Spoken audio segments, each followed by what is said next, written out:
The unmarked police cruisers rolled into the parking lot just after dawn, their engines cutting through the early morning silence of the small Illinois town. It was November 2016, and the air carried that particular bite of Midwestern autumn, cold enough to see your breath, but not quite cold enough for snow. The officers moved with purpose, their footsteps echoing off the pavement as they approached the modest brick building that had stood on this corner for decades. People arriving for work stopped in their tracks, coffee cups frozen halfway to their lips, as they watched the scene unfold. This wasn't the kind of place you expected to see police. This was a place of routine, of familiarity, of trust. But on this gray November morning, everything that this community thought it knew about the past several years was about to shatter, because the person being led out in handcuffs, looking stunned and pale in the harsh fluorescent light spilling from the doorway, wasn't a stranger or a drifter or someone from the margins of society. It was someone they knew, someone they trusted, someone who had lived among them, worked among them, smiled at them in the grocery store and waved from across the street, all while carrying a secret so dark it had poisoned everything it touched. Before we continue this story, take a second to hit subscribe and like this video. Cases like this one take months of research to bring you, and your support helps us shine a light on stories that deserve to be told. The arrest that morning sent shockwaves through the entire region, but to understand why it hit so hard, you have to understand what had been taken. Not just a life, though that alone would be tragedy enough. What had been stolen was innocence, safety, the fundamental belief that you could know the people around you.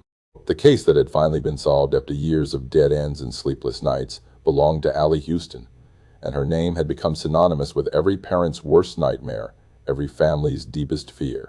Detective Rebecca Morrison had been working this case for the better part of 3 years, ever since she'd transferred to the department and inherited a file that had grown thick with reports and thin with hope. She'd known within days of reading through the evidence that this was the kind of case that either made or broke a detective, the kind that followed you home at night and sat at your dinner table and whispered questions you couldn't answer. But she'd also known, with a certainty she couldn't quite explain, that the answer was there somewhere in those pages, in those witness statements, in the evidence that had been collected and cataloged and stored away. Someone knew what had happened to Allie Houston. Someone had the answers. And on this cold November morning, as she watched the suspect being processed and photographed and read their rights, Morrison felt the weight of all those sleepless nights finally lifting. The community had been holding its breath for so long that some people had almost forgotten they were waiting. Almost, but not quite. Because in a town like this, tragedy doesn't fade. It settles into the bones of a place, changes the way people move through their days, adds locks to doors that used to stay open and suspicion to glances that used to be friendly. After what happened to Allie, parents held their children a little tighter. People looked over their shoulders a little more often. The easy trust that had defined this place evaporated like morning dew, leaving behind something harder and colder and sadder. The news spread through town with the speed that only small-town gossip can achieve. Text messages pinged across cell phones, voices whispered across grocery store aisles. By the time the local news station arrived to set up their cameras outside the police department, half the town already knew, and the other half was about to find out. The anchor's voice carried that particular tone of barely contained shock as she reported the breaking news, a story that she herself could hardly believe she was telling. An arrest had been made in the Allie Houston case. After all this time, after all the false leads and shattered hopes and growing resignation that maybe this would be one of those cases that never got solved, someone was finally being held accountable.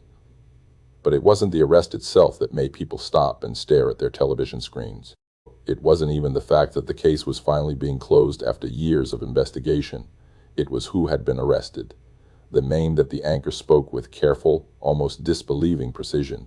A name that everyone in town knew. A name that belonged to someone who had been part of the fabric of the community. Someone whose presence had been as familiar as the old courthouse downtown or the diner on Main Street, where everyone went for breakfast on Sunday mornings. Social media exploded within hours. Facebook posts ricocheted through friend groups and family networks. People who had moved away years ago suddenly found themselves pulled back into the orbit of their hometown, reading updates with growing horror and disbelief. Comment sections filled with reactions that ranged from shock to anger to a kind of sick vindication for those who had always suspected something wasn't quite right. But mostly, there was just confusion. How could this person, of all people, be capable of something so monstrous? How had they lived among them for so long, maintaining the facade of normalcy while carrying such a terrible secret? At the police station, Morrison sat across from the suspect in an interview room that had witnessed countless confessions and denials over the years. The fluorescent lights hummed overhead, casting everything in that particular harsh glow that made everyone look guilty and exhausted. She conducted hundreds of interviews in her career, but this one felt different. This wasn't some stranger she could keep at emotional distance. This was someone who had walked the same streets she walked, shopped at the same stores, maybe even sat in the same church pew. The banality of evil, Morrison thought, wasn't just a phrase. It was sitting right across from her, looking somehow smaller and more human than she'd expected. The suspect invoked their right to remain silent almost immediately, which Morrison had expected. Guilty or innocent, most people with any sense shut up and ask for a lawyer the moment those Miranda rights are read. But she'd hoped for something, some crack in the facade. Some moment of human recognition that what had happened to Allie Houston demanded acknowledgement, demanded explanation, demanded something more than silence and legal maneuvering. But there was nothing. Just a blank stare and a repeated request for an attorney. The walls were up, and they weren't coming down without a fight. Outside, Allie's family was being notified. Morrison had wanted to be the one to tell them, but she couldn't leave the station, not with the suspect in custody and paperwork piling up, and journalists already calling for statements. So the task fell to Officer James Chen, a 20-year veteran who had known the Houston family since before all of this happened. He pulled up to their modest ranch house on the outskirts of town, the same house where Allie had grown up, the same house that had become a shrine to her memory. Her mother answered the door before he even knocked, as if she'd been waiting by the window, as if after all these years she still expected every car that pulled up might bring news. The look on Chen's face told her everything before he spoke a word. Not bad news, not this time, but news that would change everything again, would reopen wounds that had scarred over but never truly healed. He told her gently as you can tell someone that they finally know who took their daughter from them, who destroyed their family, who turned their lives into a before and after that could never be reconciled. Allie's mother didn't cry. She just nodded slowly, as if confirming something she'd always known, some truth that had been waiting in the wings for its moment to step into the light. Back at the station, the evidence was being laid out in conference rooms, photographs and reports and forensic analyses that told the story years in the making. This wasn't a case that had been solved by one dramatic piece of evidence or one brilliant deduction. It was the result of painstaking, grinding police work. Hours of reviewing old files, re-interviewing witnesses who thought they'd said everything they had to say years ago. Advances in forensic technology that allowed investigators to extract meaning from evidence that had been sitting in storage, waiting for science to catch up with justice. The breakthrough had come from an unexpected direction, the kind of lead that seems obvious only in hindsight, but had been invisible when investigators first looked at it years earlier. Someone had finally decided to talk. Or maybe technology had finally advanced enough to prove what investigators had suspected all along. Or maybe it was just the accumulation of small details that individually meant nothing but together formed a picture that couldn't be ignored or explained away. Whatever the catalyst, the result was the same. The pieces had finally fallen into place, and the person responsible for Allie Houston's death was in custody. The district attorney arrived at the station just before noon, flanked by assistant prosecutors and legal advisors. This was going to be a high-profile case, the kind that drew media attention from far beyond the borders of this small Illinois town, the kind that would be dissected on true crime podcasts and analyzed by armchair detectives on Reddit and debated in living rooms across the country, the kind where every legal move had to be perfect because the whole world would be watching. The DA knew that the evidence had to be airtight, the case had to be prosecutable beyond any reasonable doubt, because losing this case wasn't an option. Not after all this time. Not after everything the Houston family had endured. As evening fell on that November day, the town seemed to exhale collectively, a breath held for years finally released. But it wasn't relief exactly. It was something more complicated. Grief mixed with anger, mixed with vindication, mixed with new questions that demanded answers. How long had the suspect known what they'd done? Had there been moments of remorse, of considering confession, or had they simply gone about their life, secure in the belief that they'd gotten away with it?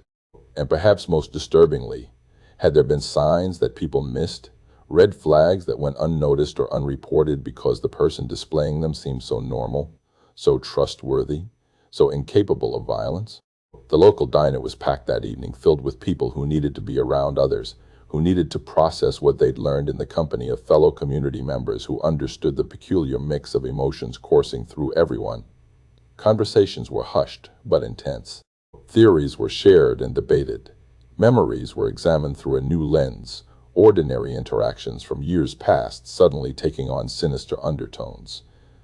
That time, the suspect had said something odd at the hardware store.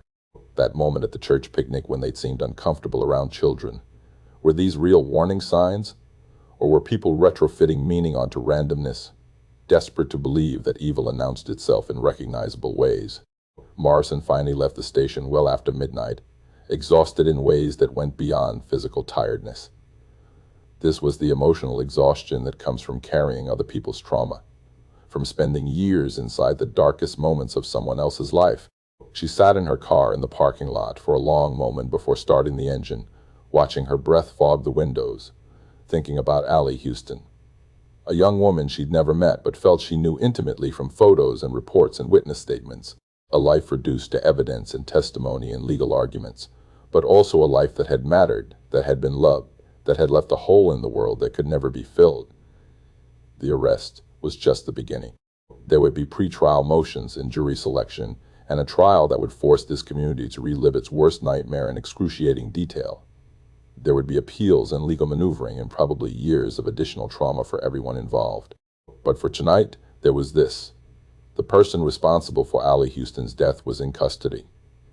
After all the years of wondering and searching and hoping against hope that justice might eventually prevail, someone was finally being held accountable.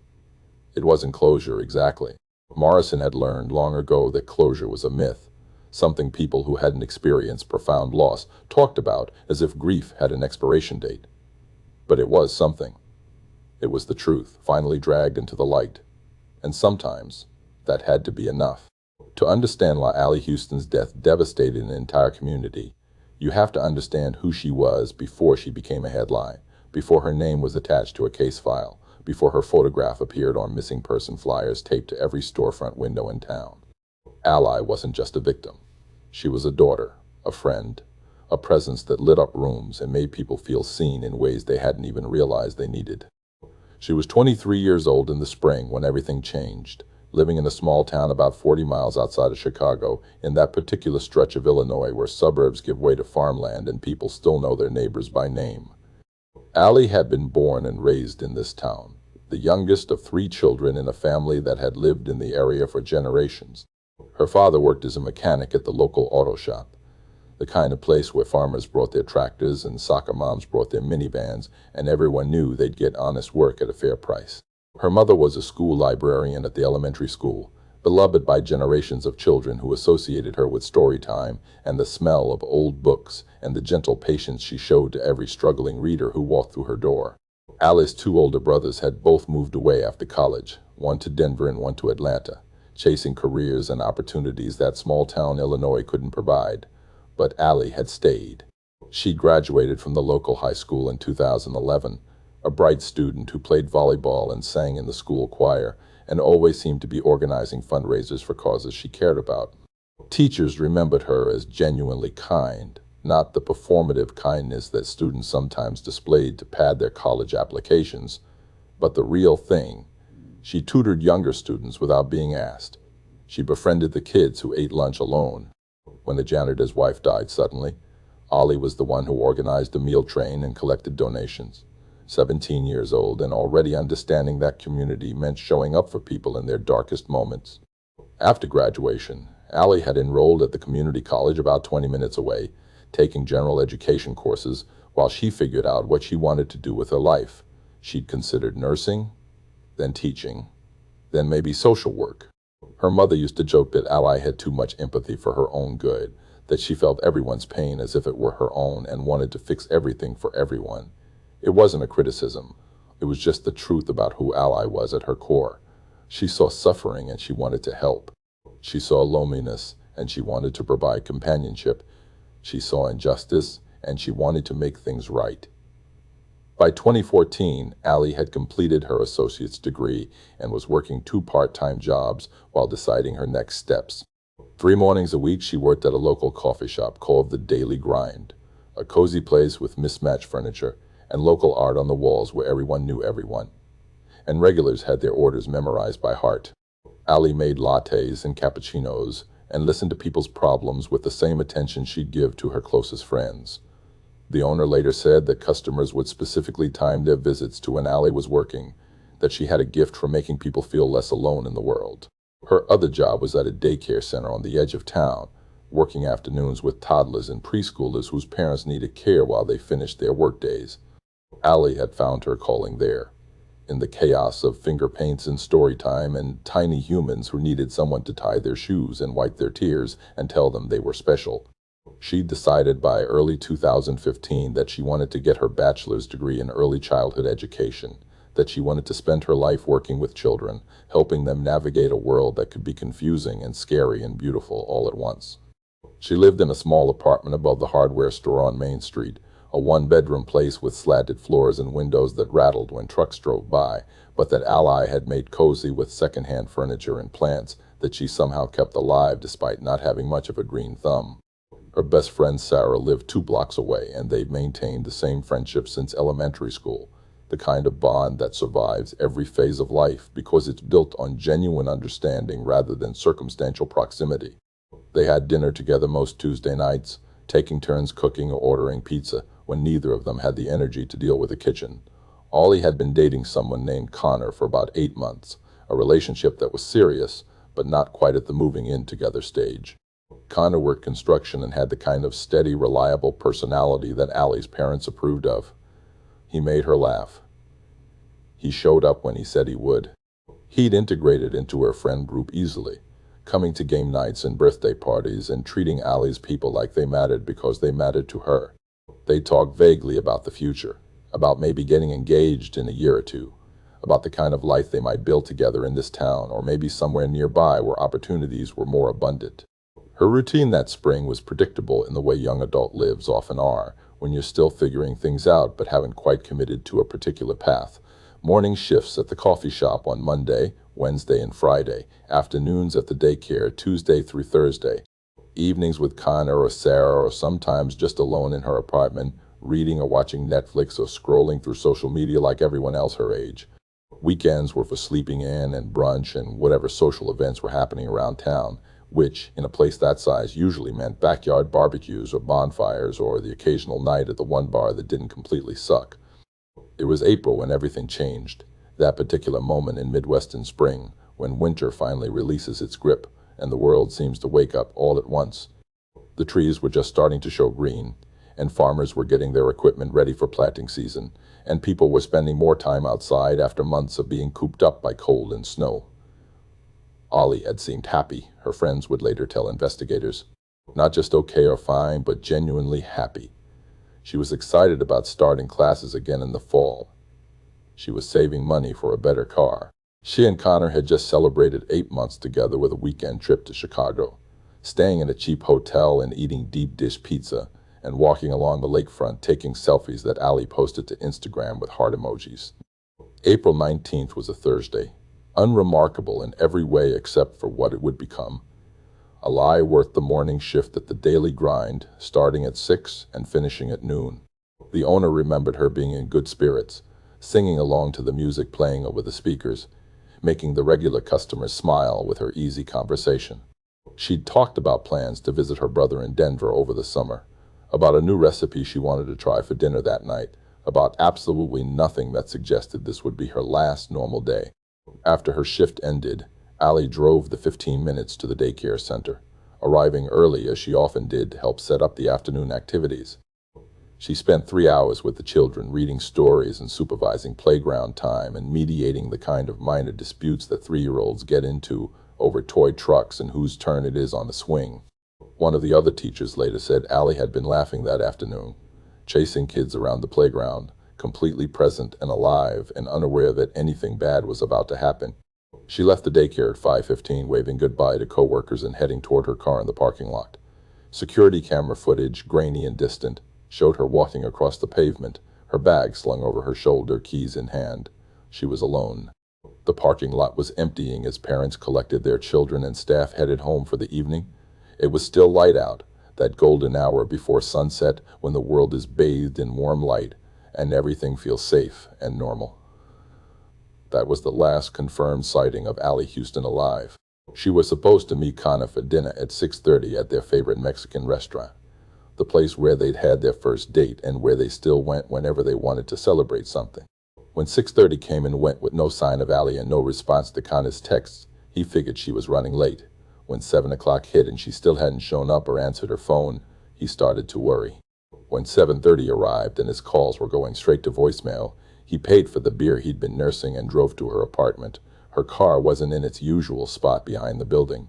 Connor climbed the stairs and knocked on her door anyway, hoping maybe she'd gotten a ride from someone. Maybe her phone had died. Maybe there was some simple explanation. But there was no answer. He called Sarah, who hadn't heard from Allie since lunchtime. He called Allie's parents, trying to keep the panic out of his voice, asking if they'd talked to her. They hadn't. Her mother's voice immediately took on that edge that mothers get when they know something is wrong, that instinct that can't be explained or rationalized away. Connor called the police at 8:15. The dispatcher took down the information with the kind of professional calm it's meant to be reassuring, but mostly just feels dismissive. A 23-year-old woman missing for a few hours wasn't technically an emergency yet. Adults had the right to go places without telling people. Maybe she'd run into a friend. Maybe she decided to clear her head with a drive. Give it until morning, the dispatcher suggested. If she still hasn't turned up, come file a report. But Connor knew Allie. He knew she didn't just disappear without telling anyone. He knew she was obsessive about her phone, about responding to messages, about not leaving people wondering or worried. Something was wrong. He could feel it in his bones, in the way your body knows before your mind catches up that something fundamental has shifted in the world. He spent the night driving around town, checking every parking lot and side street, looking for her beat-up Honda Civic with a dent in the passenger door and the faded bumper sticker for a band she'd seen in concert in college. Sarah joined him, and they drove in silence mostly, both of them hoping their phones would ring with Allie's voice on the other end, laughing about some misunderstanding, apologizing for the worry. But the phones stayed silent. At first light on Friday morning, Connor and Allie's father went to the police station together. They filed an official missing person report, providing recent photos and a detailed description of what Allie had been wearing when she left work. Jeans and a yellow t-shirt, white sneakers, a denim jacket, because April evening still carried a chill, her favorite silver necklace that Connor had given her for Christmas. The police took the report seriously this time, the way they do when someone's been missing overnight and everyone who knows them insists this isn't normal behavior. An officer was dispatched to the daycare center to review the security footage. That's when they found her car, still sitting in the parking lot where she'd left it the previous afternoon, tucked in the back corner away from the building. The keys were gone. Her purse was gone. But the car was locked, undamaged, giving no indication of why she would have walked away from it and simply vanished. The investigation mobilized quickly after that discovery. The parking lot was cordoned off as a potential crime scene. Forensic techs processed Allie's car, dusting for fingerprints, looking for any sign of struggle or forced entry. They found nothing unusual. Just Allie's coffee cup from that morning in the cup holder, some loose change in the console, a phone charger, a half-empty water bottle, the mundane debris of an ordinary life that had been interrupted mid-sentence. Detectives began the process of retracing Allie's final known hours. They interviewed her coworkers at the daycare, asking if she'd seemed upset or distracted, if she'd mentioned meeting anyone, if anything at all had seemed off. Everyone said the same thing. Allie had been normal. Happy even. There was nothing to suggest she was planning to disappear or that she was afraid of anything or anyone. They pulled her phone records, tracking the cell tower pings that showed her phone's location throughout the day. The last ping came from near the daycare center at 5:27, just minutes after she'd left work. Then nothing. The phone had either been turned off or destroyed. Her social media showed nothing concerning. Her last Instagram post was from that morning, a picture of a latte she'd made at work with a smiley face drawn in the foam. The caption read, "Happy Thursday," with a coffee cup emoji. The comments were full of friends responding with their own emojis and plans to hang out soon. Everything normal. Everything ordinary.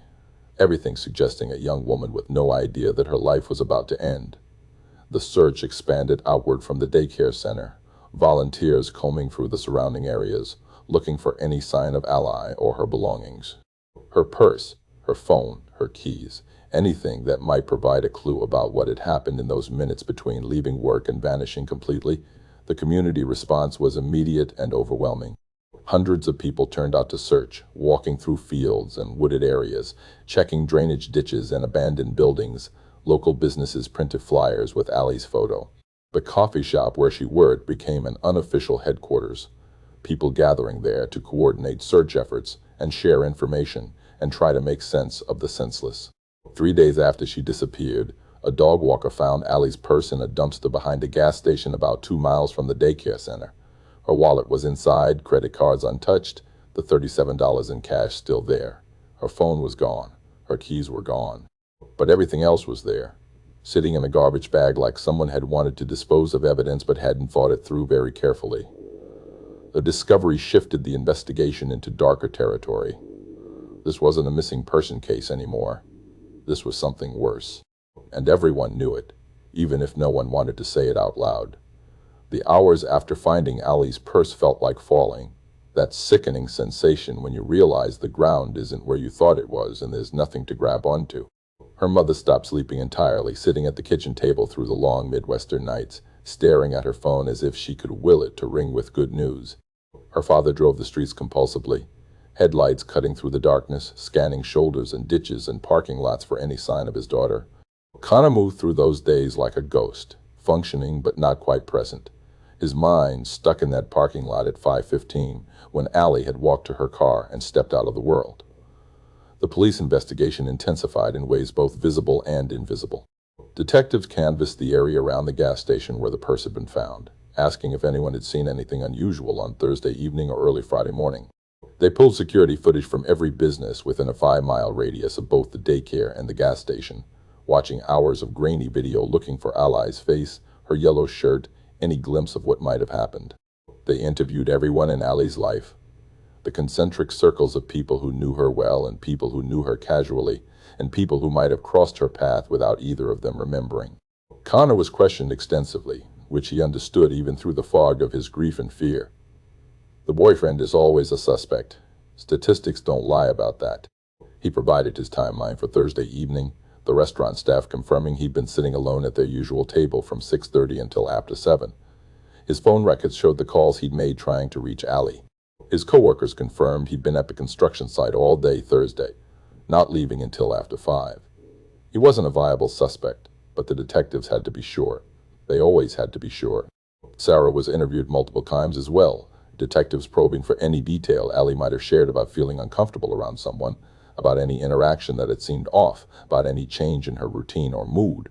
But there was nothing. Allie had been happy. Allie had been safe. Allie had been living her normal life right up until the moment that life ended. The town mobilized in ways that small communities do when tragedy strikes close to home. Prayer vigils were held at the community center. Local churches organized rotating prayer chains, someone always praying at every hour of the day and night. Allie's photo appeared everywhere, on telephone poles and storefront windows and car bumpers. Her smile looked out from those flyers, frozen in a moment when she believed the world was a fundamentally good place, when she'd had no idea that evil could be so close and so patient. But even as the community rallied, there was a growing sense that they were searching for something they didn't want to find. The discovery of the purse had changed the mathematics of hope.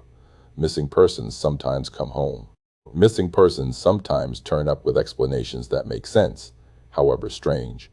But missing persons whose belongings are found discarded in dumpsters rarely have happy endings. Everyone knew this. No one wanted to say it. On the morning of April 26th, 1 week after Allie disappeared, a farmer checking fence lines on his property found her body in a shallow ravine about 15 miles outside of town. She was partially hidden by brush and fallen branches, as if someone had made a half-hearted attempt at concealment before panic or time constraints forced them to abandon the effort. She was still wearing the yellow shirt and jeans she'd had on when she left work. Her white sneakers were missing.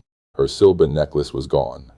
The medical examiner's preliminary assessment, delivered with the clinical detachment that doctors use to distance themselves from horror, confirmed what everyone had feared. Allie had been murdered, strangled, most likely within hours of her disappearance. There were defensive wounds on her hands and forearms. She had fought. The thought of Allie fighting for her life while the sun set on that April evening, while Connor waited at the restaurant and her mother went about her evening routine and the world continued spinning as if nothing was wrong, was almost too much to bear. The location of the body told investigators important things. 15 miles from the daycare, 5 miles from the nearest paved road, down a dirt track that required knowledge of the area's back roads and abandoned farm paths. This wasn't random. This was someone who knew the geography, who understood where a body might lie undiscovered for days or weeks or forever. This was someone local. Detective Rebecca Morrison was assigned to the case that same day. Pulled from her regular caseload because of her background in violent crimes and her reputation for thoroughness. She was 38 years old, a transplant from Chicago who had moved to this area 3 years earlier, chasing a promotion and a quieter life after spending a decade working homicides in the city. What she'd found instead was that violence doesn't respect geographical boundaries, that evil exists in small towns just as surely as it exists in urban centers. It just wears a friendlier face.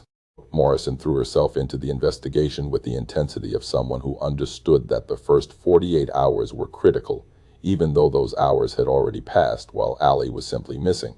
She assembled her team and began the methodical process of building a timeline, mapping Allie's final day, identifying everyone who might have crossed her path.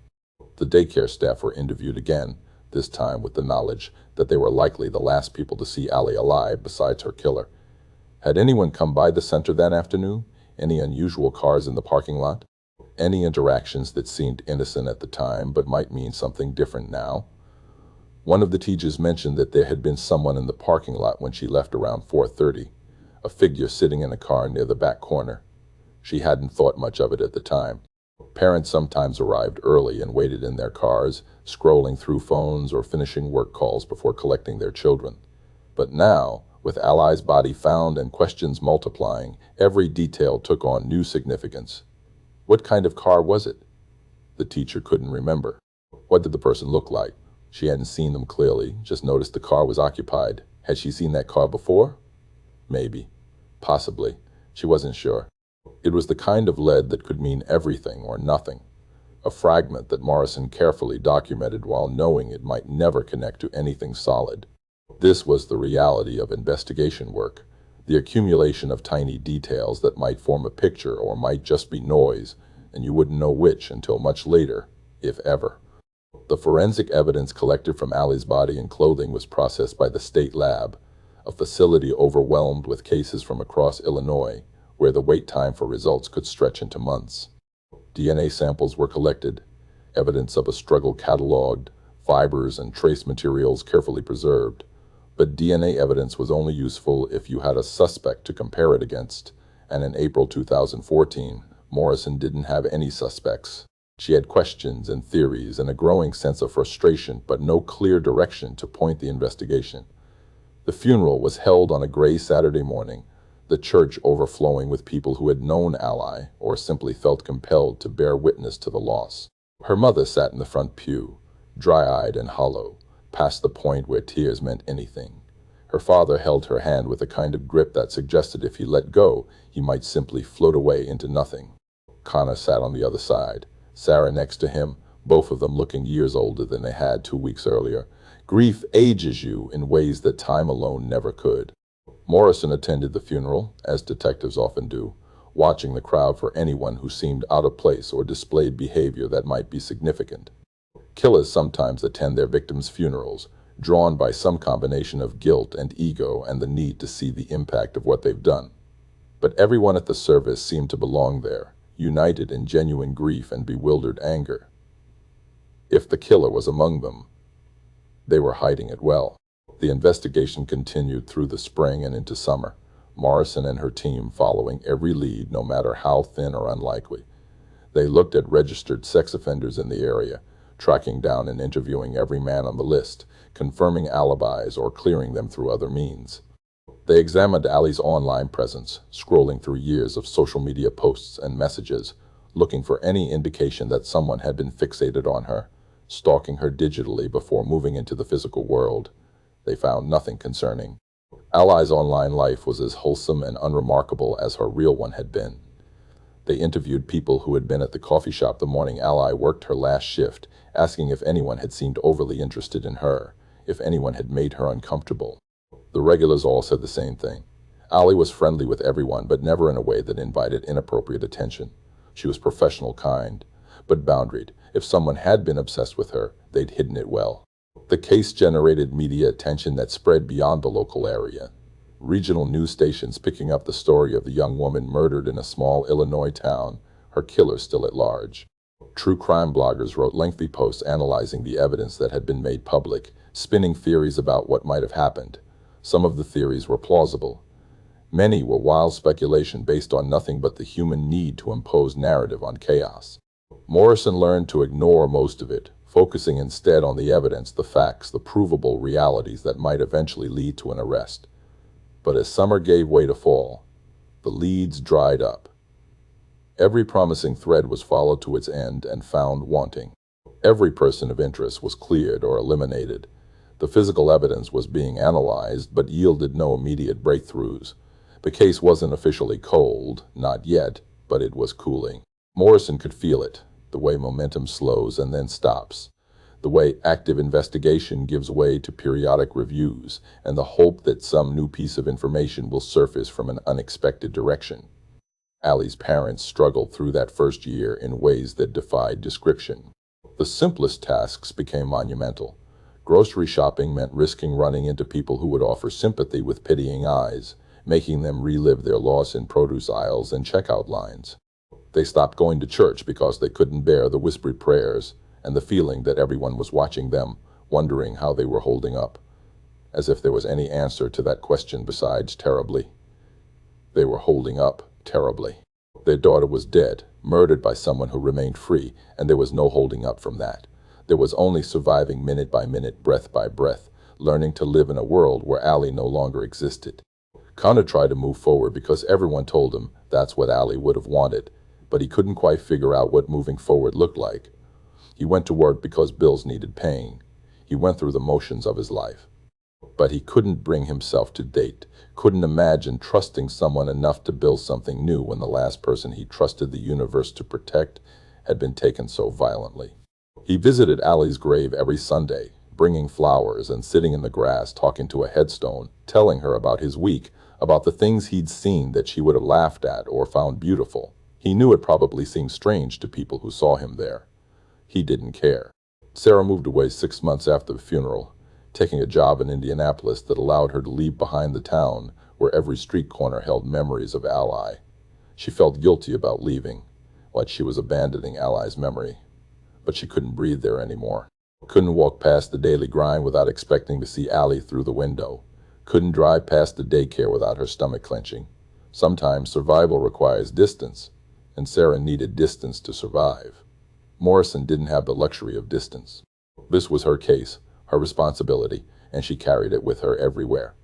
She kept a photograph of Allie on her desk, pulled from social media, showing Allie laughing at something off camera, eyes crinkled with genuine joy. Morrison looked at that photo every morning when she arrived at the station and every evening before she left, reminding herself why the work mattered, why she couldn't give up even when every lead went nowhere. She continued to review the case file regularly, reading through witness statements and evidence reports, looking for connections she might have missed. She attended conferences on cold case investigation techniques, learning about advances in forensic technology and new approaches to old problems. She consulted with other detectives who had solved murders years or decades after they occurred, asking what had finally cracked their cases, what had they missed the first time through that became obvious later. The answer was often the same: time and technology. Sometimes cases were solved because someone's conscience finally compelled them to come forward with information they'd been sitting on. Sometimes advances in forensic science allowed investigators to extract meaning from evidence that had been opaque before. Sometimes it was just dogged persistence, reviewing the same material over and over until the pattern finally revealed itself. Morrison became a student of genetic genealogy after reading about how it had been used to identify the Golden State Killer in 2018. She attended training sessions on how to work with DNA databases and genealogists who specialized in building family trees from genetic information. She understood that this technique represented a potential breakthrough for cold cases where traditional methods had been exhausted. The DNA evidence from Ali's case had been carefully preserved, waiting for the right technology or approach to unlock its secrets. By 2015, Morrison had assembled a small team of investigators who worked on Ali's case alongside their regular duties, refusing to let it slip into the category of forgotten crimes. They periodically re-interviewed key witnesses, asking the same questions in slightly different ways, hoping that time might have shaken loose memories or given people permission to share information they'd been reluctant to reveal earlier. They tracked down people who had moved away from the area, following up on even the smallest connections to Ali or the investigation. One lead that Morrison kept returning to was the mention of the car in the daycare parking lot. The teacher who had seen it couldn't provide useful details, but Morrison became convinced that whoever had been in that car was significant. She worked with a sketch artist to create a composite of the vehicle based on the teacher's fragmented memories. It was generic, a mid-sized sedan, dark-colored, possibly blue or gray or black. It could have been any of 10,000 cars in the region, but it was something. She had the composite distributed to local media, asking anyone who remembered seeing a car matching that description near the daycare on April 19th to come forward. Dozens of tips came in, most of them leading nowhere. People remembered cars that turned out to be parents picking up children or staff vehicles or delivery drivers making stops. But Morrison followed up on every single one, because you never knew which tip would be the one that mattered. In early 2016, nearly 2 years after Ali's death, Morrison got approval to send the DNA evidence to a private lab that specialized in genetic genealogy. The technique was still relatively new, still controversial in some circles, but Morrison was willing to try anything that might finally provide answers. The lab extracted a usable profile from the evidence and uploaded it to several public DNA databases, looking for matches or near matches that might indicate family relationships. The results came back showing several distant matches, fourth and fifth cousins who shared small segments of DNA with the unknown killer. It wasn't much, but it was more than Morrison had had before. She contracted with a genetic genealogist named Patricia Moore, a former librarian who had become fascinated with using DNA to solve cold cases. Moore began the painstaking process of building family trees, identifying common ancestors of the DNA matches, then working forward through generations to identify all descendants who might be candidates. The work took months. Moore spent countless hours in digital archives, poring through census records and birth certificates and marriage licenses, constructing elaborate family trees that branched and intersected in complex ways. She identified several family lines that all traced back to settlers in Illinois in the 1800s, families that had stayed in the region for generations, intermarrying and spreading across the counties that surrounded Chicago. By the summer of 2016, Moore had narrowed the possibilities to a list of names, men who were descendants of the identified family lines and who would have been between the ages of 20 and 60 in April 2014. The list included dozens of people, many of whom could be eliminated quickly through basic background checks or confirmation that they'd been living far from Illinois at the time of Ali's murder. But several names on the list were local, men who had been in the area when Ali disappeared, men who had opportunity if not yet established motive. Morrison began the delicate work of investigating these men without alerting them that they were under scrutiny. She pulled background checks and employment records, looked for any connection to Ali or the daycare or the areas where her purse was found and her body was discovered. Most of the names were quickly cleared through alibis or other evidence that made their involvement impossible. But one name kept surfacing in ways that made Morrison's instincts fire. Daniel Reeves, 41 years old in 2014, lived about 10 miles from the daycare center.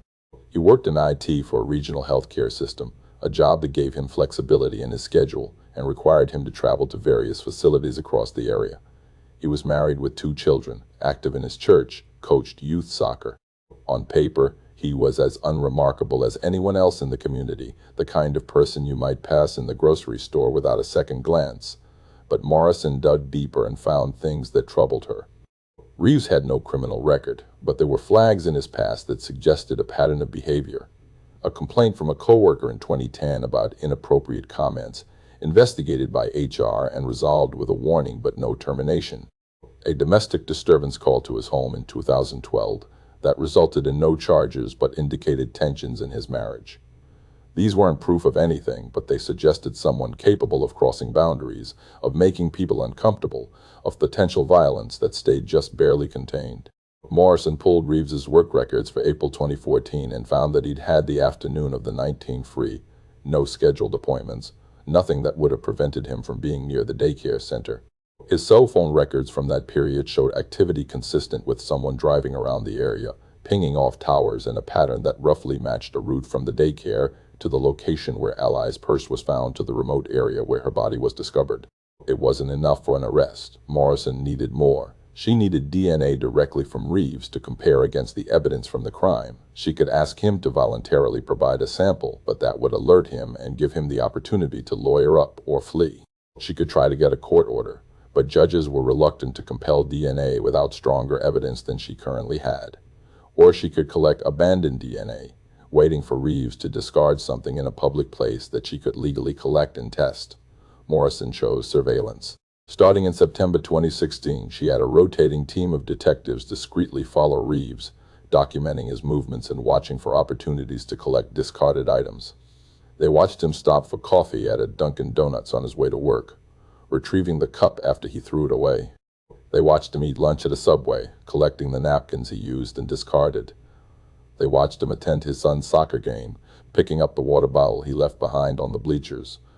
Each item was carefully preserved and sent to the lab for analysis.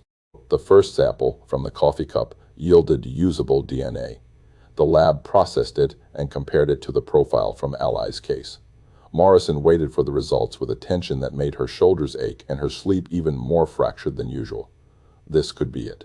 This could be the breakthrough that finally brought justice for Ally. Or it could be another dead end in a case that seemed designed to frustrate every attempt at resolution.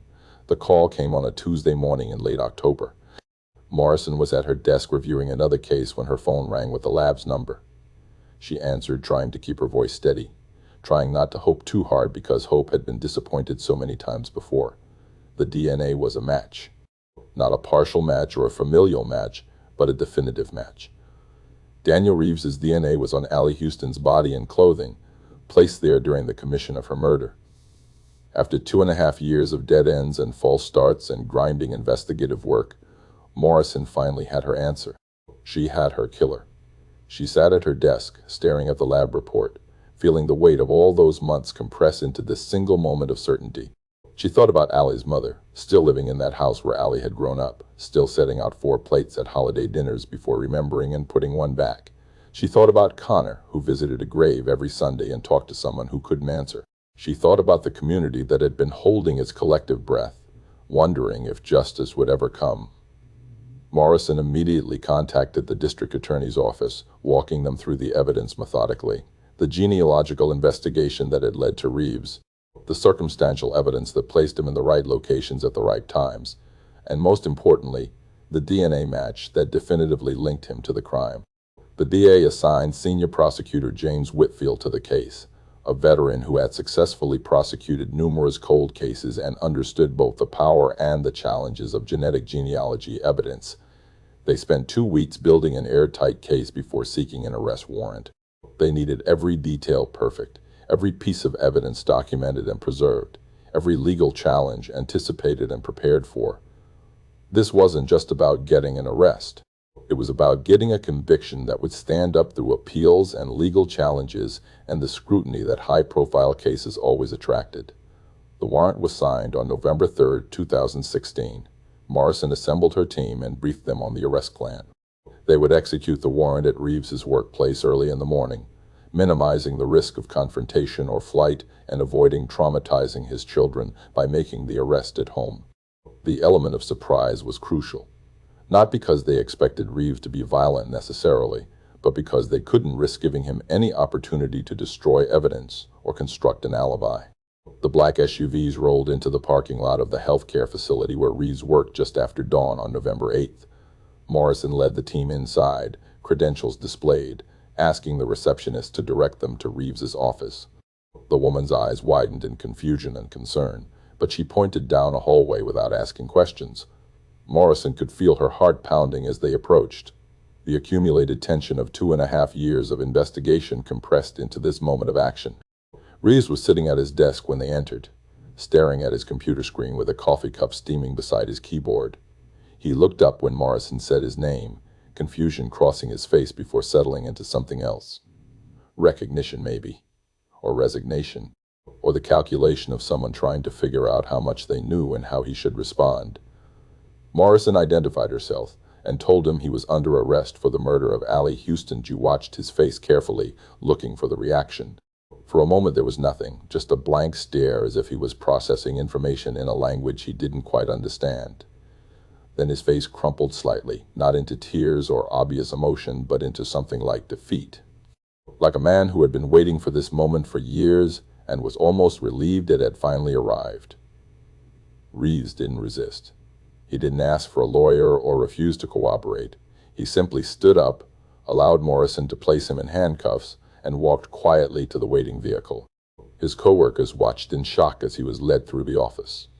This man they'd worked alongside for years, who had been at the company picnic last month, and who had helped troubleshoot someone's computer just yesterday. How could he be a murderer?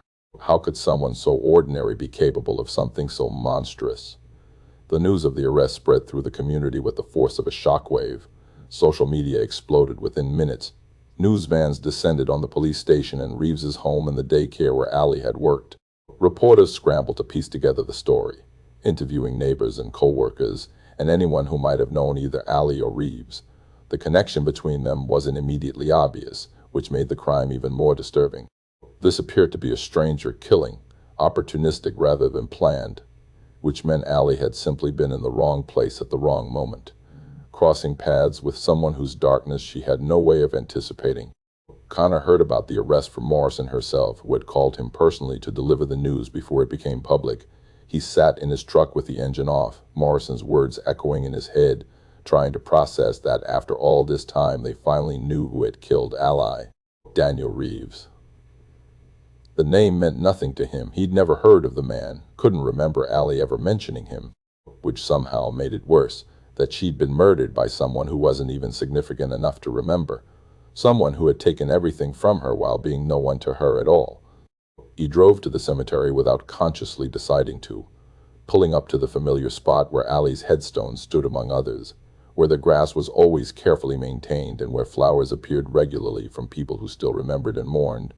He sat down in his usual spot and told Allie what Morrison had told him, that they'd found who did it, that the man was in custody, that justice was finally within reach. He cried for the first time in months, not from sadness this time, but from something like relief, the easing of a pressure that had been building for over 2 years, the knowledge that someone would finally be held accountable. At the police station, Morrison sat across from Reeves in the same interview room where she'd questioned dozens of suspects over the years. She read him his rights, her voice steady and professional despite the emotions churning beneath the surface. Reeves listened without expression, then said something that Morrison had heard before, but that still made her stomach turn. He said he wanted to tell the truth. He said he was tired of carrying it. He said he wanted to explain what happened that day, as if explanation could somehow make murder comprehensible, as if there were words that could bridge the gap between taking someone's life and any kind of understanding that mattered. Morrison activated the recording equipment and let him talk. And Reeves told her everything, his voice flat and disconnected, as if he were describing something that had happened to someone else rather than something he had done. He'd seen Allie at the daycare before, noticed her when he'd driven past on his way to work appointments. He thought she was pretty. He'd started timing his drives to coincide with when she left work, parking in the back of a lot, watching her walk to her car. On April 19th, he'd followed an impulse he'd been fighting for weeks. He'd approached her in the parking lot, said something that made her uncomfortable. When she tried to get in her car, he'd grabbed her. She'd fought. He'd panicked. He'd strangled her to stop her screaming, and then he'd realized what he'd done and known he had to hide it. The confession was detailed and damning. confirming what the physical evidence had already told Morrison. But it provided something the evidence couldn't give: the timeline of those missing hours, the answer to what had happened in the minutes after Allie left work and before she died. Morrison listened to Reeves describe disposing of Allie's purse, driving her body to the remote location, attempting to hide what he'd done before. Fear drove him home to his family, where he'd acted normal and eaten dinner and helped his kids with homework, all while Allie lay dead in a ravine miles away. The trial was set for the following spring, and Morrison knew it would be emotionally devastating for everyone involved. But there was also something profoundly right about finally having this day of reckoning, about standing in a courtroom and laying out the evidence and letting justice be served for a young woman who had deserved so much more than the death she'd been given. The DNA evidence would be presented, the confession would be played, and a jury would decide whether Daniel Reeves would spend the rest of his life in prison for what he did to Allie Houston on that April afternoon when spring was just beginning and the world seemed safe, and a young woman with her whole life ahead of her crossed paths with someone who saw her not as a person but as an opportunity. As news of the arrest and confession spread, the community began the complicated process of grappling with what they'd learned. Some people remembered seeing Reeves around town, coaching soccer or attending church, or doing normal things that normal people did. The cognitive dissonance was profound.